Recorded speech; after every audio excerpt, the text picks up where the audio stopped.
আশা করি সকলেই ভালো আছেন। আপনাদের সান্নিধ্যে এসে নিজেকে আনন্দিত বোধ করছি, কারণ জাগরিত প্রাণবন্ত সজীব আত্মার যেই পরম মিলন, এর ভেতর দিয়ে কিন্তু আসলে আধ্যাত্মবাদের মূল বিকাশ ঘটে। আধ্যাত্মবাদ জিনিসটাকে, আধ্যাত্মবাদ শব্দটি ছোট না।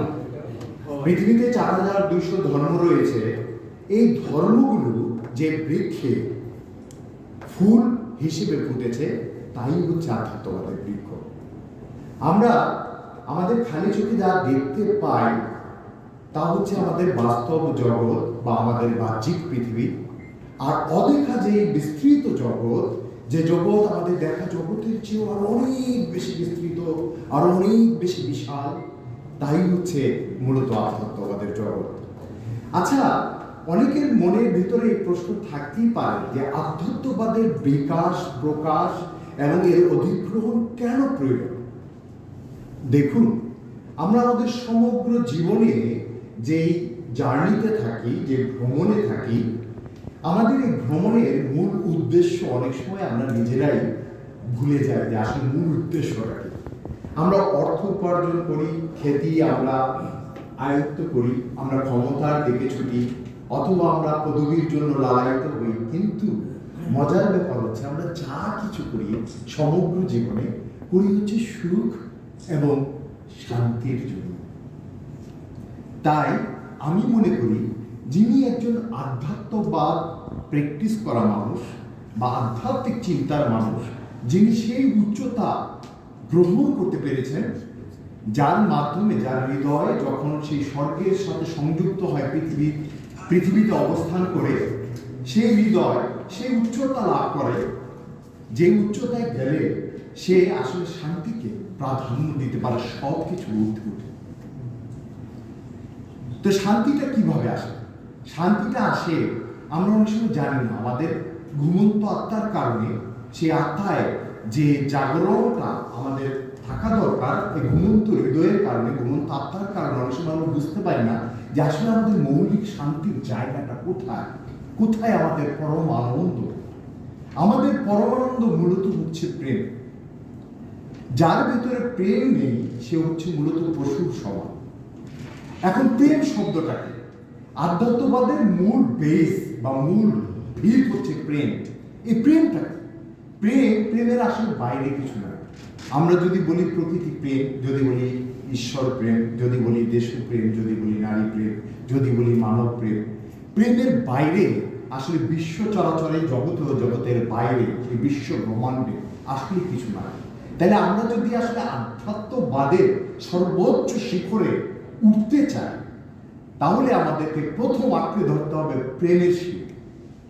এই প্রেমের সিঁড়িতে ওঠার প্রথম ধাপ হচ্ছে মানবতা, প্রথম ধাপ হচ্ছে সহযোগিতা, প্রথম ধাপ হচ্ছে হৃদয়ের সৌন্দর্য, প্রথম ধাপ হচ্ছে আমাদের ব্যক্তি স্বার্থ, আমাদের লোভ এবং আমাদের অন্যান্য যে সংকীর্ণ চিন্তা, এগুলোর বাইরে দাঁড়ানো, পরাশ্রী কাতরতা থেকে নিজেকে মুক্ত করা। আমাদের একজন অতিথি বললেও কি, আমি খুব খুশি হয়েছি, আমার আত্মা তৃপ্ত হয়েছে কথাটা শুনে।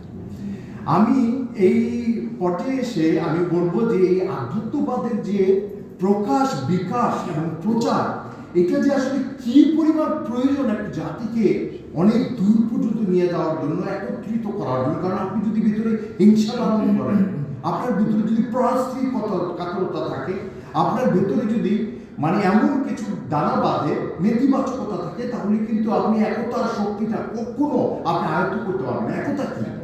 আপনি কালকে 4 কোটি টাকা বের করে দিতে পারবেন না, আমি হতে পারবো না, কথার কথা। কিন্তু 2 কোটি মানুষ যদি বলে 2 টাকা করে দিলাম, 1 ঘন্টা 4 কোটি টাকা, এটাকে বলে একতা। একতা হচ্ছে এমন জিনিস যা দিয়ে কঠিন কাজটা পলকে জাদুর মতো খুব সহজ হয়ে যায়। এটুকু বোঝার জন্য আমাদের কিন্তু এই আধ্যাত্মবাদে প্রেমের শক্তি উপনীত হতে হবে। আর আমরা যখনই একত্রিত হতে পারবো কোনো একটা বড় লক্ষ্যকে সামনে রেখে, তখন সংকীর্ণ চিন্তা থেকে বেরিয়ে যখন এই মূল লক্ষ্যটাকে ফোকাস করব, তখন দেখবেন সব জয়যাত্রা। আপনি যখন হেরে যাওয়ার ভয় না পান, তখন আপনি সুনিশ্চিতভাবে জয়ী। এর কোনো বাইরে কোনো ফলাফল নাই। প্রথমে আমাদের ভেতর থেকে অমূলক ভয়কে ধ্বংস করতে হবে। এটি হচ্ছে আমাদের, আমি মনে করি, মূলত পিছিয়ে রাখা মৌলিক যে আমাদের শত্রু আমাদের নিজেদের ভেতরে বসবাস করে। তো আমি এখন আমি ওই আমার লেখা একটা গান প্রায় আমি 9 লাখ টাকা খরচ করে এটা করেছিলাম। আমার লেখা, সুর করা, এডিট করা সম্বন্ধে 11টি ভূমিকায় কাজ করেছি, যেটা পৃথিবীর কেউ এই ধরনের একটা প্রোডাকশন 11টি ভূমিকায় কাজ করতে পারে। ইনফ্যাক্ট আমি আর নিজের সম্পর্কে একটু বলি, আর গিনিস বুকে এখন আমার নাম আছে ফাইনাল স্টেজে ওয়ার্ল্ড রেকর্ডের জন্য। আমি পৃথিবীর একমাত্র মানুষ যে 21টি সৃজনশীল নম্বরে কাজ করি, গত 26 বছর ধরে বসে করছি। এবং আমি এই মুহূর্তে 15টি বৃহত্তম গ্রুপের অ্যাডভাইজার, কনসালটেন্ট, ব্র্যান্ড অ্যাম্বাসাডার হিসেবে আছি। তাদের প্রায় 3.5 লক্ষ কর্মচারী 11টি রাষ্ট্রে এবং 8টি রাষ্ট্রের ফরেন ফান্ড নিয়ে কাজ করছি।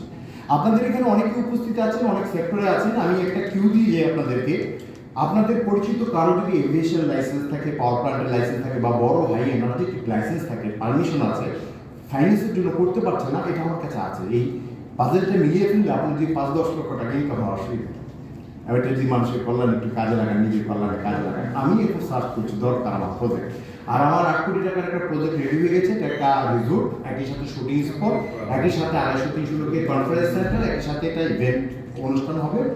আর আমি আরেকটু বলতে চাই, এই যে আপনারা আধ্যাত্মবাদ নিয়ে প্র্যাকটিস করছেন, ঠিক আছে, জি আধ্যাত্মবাদ নিয়ে প্র্যাকটিস করছেন, এই যে এই সংগঠনটি ইএল এটা যে প্র্যাকটিসটা, যে জিনিসটা করছে, তো এই ইএলকে ভবিষ্যতে প্রকৃতির ভেতরে আমি চাই নিবিষ্ট করতে।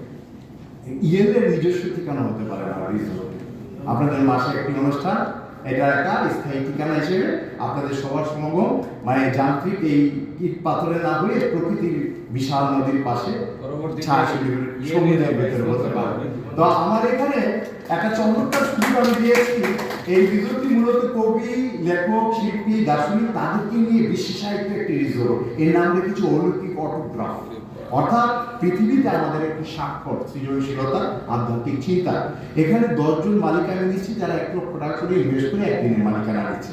তা আমি চাইবো সমগ্র যারা ইএলের সদস্য আছেন সবাই মিলে আপনারাও একদিনের মালিক, এই রিজোর্টের মালিক হয়ে যেতে পারবেন কিনা। সবার সামগ্রিকভাবে একটা সম্মান উড্ডয়ন হলো, আমরা একত্রিত হয়ে গেলাম। তো এখন আমি আমার গানের একটা কথা থেকে আমি 4 লাইন আবৃত্তি করছি। আমি একটা ছোট্ট স্বাধীন দ্বীপ, খরচা কিছু হলেও নগদ, কিনে ফেলি সৌরজগৎ, তারপরে তা বানিয়ে দিই প্রিয় তোমাকে। আমি একটা ছোট্ট স্বাধীন দ্বীপ। আমি এখন 4 লাইন গান দিয়ে শেষ করছি।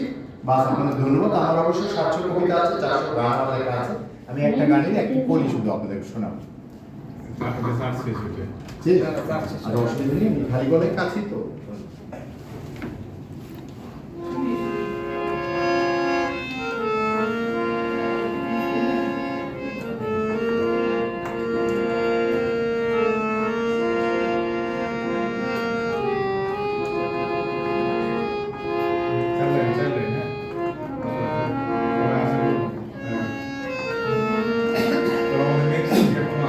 আমার হৃদয় কি খেলার পুতুল,